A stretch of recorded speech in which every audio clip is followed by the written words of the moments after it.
eh, bisa jadi anak ini ya Pak Kiai ya, yang akan menyelamatkan kita orang tuanya nanti di akhirat. Karena kan doa anak yang soleh bisa ngebantu kita baik itu dilapangkan kuburnya atau juga nanti di akhirat. Nah, gini Ibu, dari semua keterangan Pak Kiai, apakah masih ada yang mengganjal dari Ibu? Apakah ada yang ingin Ibu ceritakan lagi ke kita? Atau adakah harapan apa yang ingin Ibu sampaikan? Sebenarnya sih cuma ini aja. Yang anak saya yang 2 terdahulu itu dari bapak yang pertama itu ya. Sampai sekarang dia kayaknya masa bodoh. Setelah saya diceraikan, benar-benar nggak ada tanggung jawabnya. Apalagi sekarang kan yang besar itu udah SMA ya. Waktu ditinggalkan masih kelas 1 SD. Sekarang udah kelas 2 SMA. Dan beban itu makin bertambah di pundak saya pikul sendiri. Sedangkan saya hanya bikin kue, saya titip di kantin sekolah anak saya. Biaya hidup itu kan makin lama makin besar. Itu dia, mungkin dengan acara ini, saya pengen, gimana juga itu anak kamu, bekas istri ada, bekas anak tapi kan tidak pernah ada. Tolonglah kamu tanggung jawab ke anak kamu. Jangan ini semua di pundak saya. Saya memang dendam sama dia, karena dia telah menggugurkan anak saya yang ketiga. Tapi ya sudah, itu saya anggap masa lalu. Yang saya hadapi kan sekarang masa depan. Jangan anak jadi korban. Untuk tahu kabar dia aja enggak. Apalagi untuk bantu nafkah anak saya yang 2 ini gitu. Saya pengen melalui acara ini.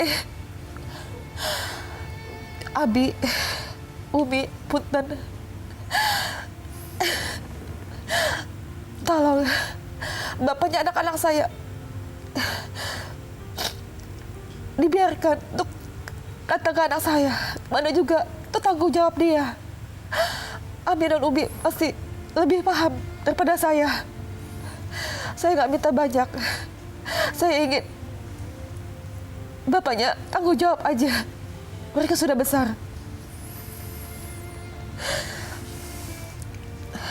Kenapa Ibu tidak gunakan kepedihan ini untuk semakin mendekati pada Allah dan berdoa? Misalnya begini, ya Allah, jangan biarkan aku ketergantungan dengan bekas suamiku.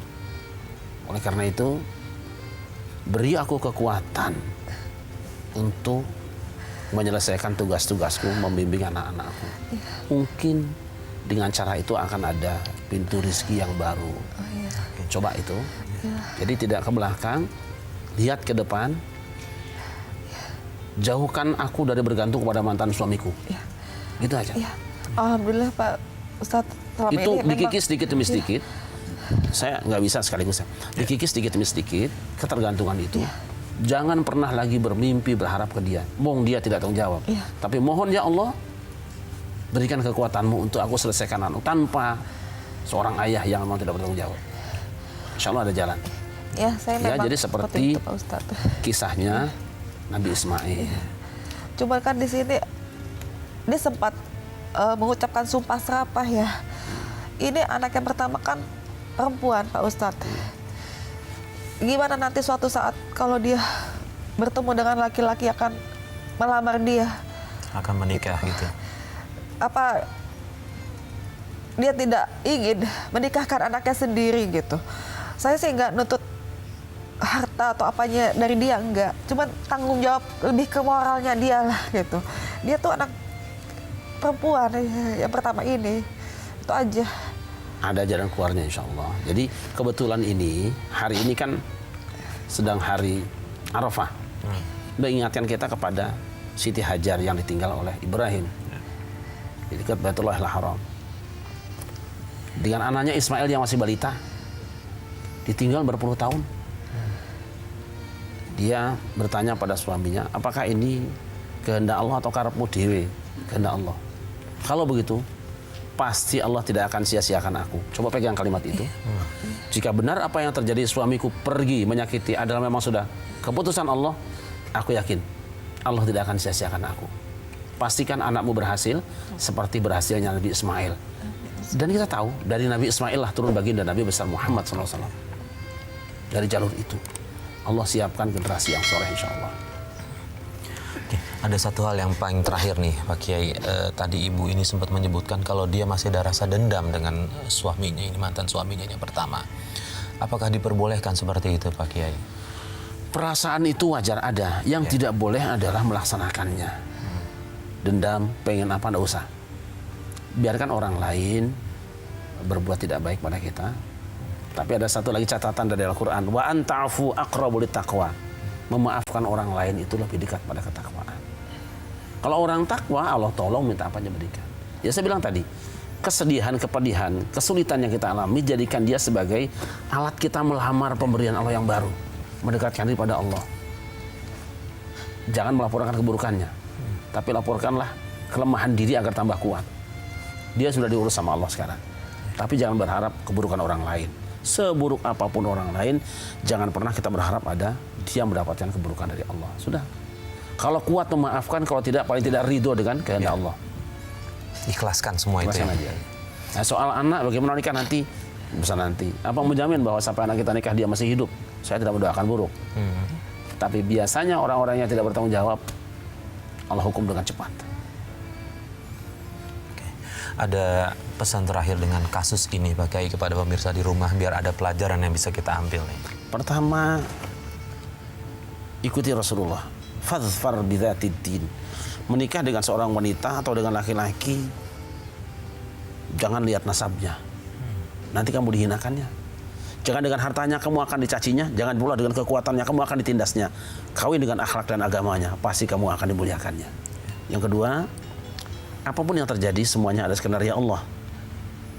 Yakini saja yang terjadi itu yang terbaik.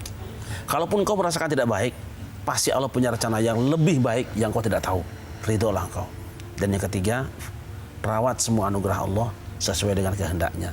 Anakmu rawat dengan baik, dan itu bagian dari cara karyamu di kantornya Allah. Bekerja dengan seorang lurah, lurah yang bayarnya. Dengan bupati, bupati yang bayarnya. Kau kerja dengan Allah, pasti Allah yang membayarnya. Jangan pernah berpikir ada manusia yang bisa menghargainya. Apalah penghargaan manusia? Hasbunallah wa ni'mal wakil. Terima kasih Pak Kiai. Ibu Dewi, gimana rasanya, udah kelegaan sekarang? Ya sudah, alhamdulillah sudah legaan. Ya udah, insya Allah tadi Pak Kiai sempat bilang sabar sama apa masalah yang kita hadapi semua. Karena sesungguhnya Allah bersama dengan orang-orang yang sabar. Betul begitu Pak Kiai ya? Baik, terima kasih Ibu Dewi. Nanti kita bisa lanjutkan kalau mau ada ngobrol-ngobrol lagi. Mudah-mudahan ini bisa membawa Ibu lebih dekat sama Allah, mendekatkan Dan diri saya titip, sama Allah. biarkan saja. Kapan Allah menyerahkan pialanya, biarkan Allah yang berkehendak. Sekarang bekerja aja terus. Iya. Baik, terima kasih Pak Kiai, Ibu Dewi, terima kasih. Sama-sama. Dan pemirsa, sampai di sini Tawakal. Mudah-mudahan ada hikmah yang bisa kita ambil dari kisah Ibu Dewi dan juga bisa kita jalankan dari semua pesan-pesan yang disampaikan Pak Kiai Syarif Rahmat. Saya Farid Hasan undur diri. Wassalamualaikum warahmatullahi wabarakatuh.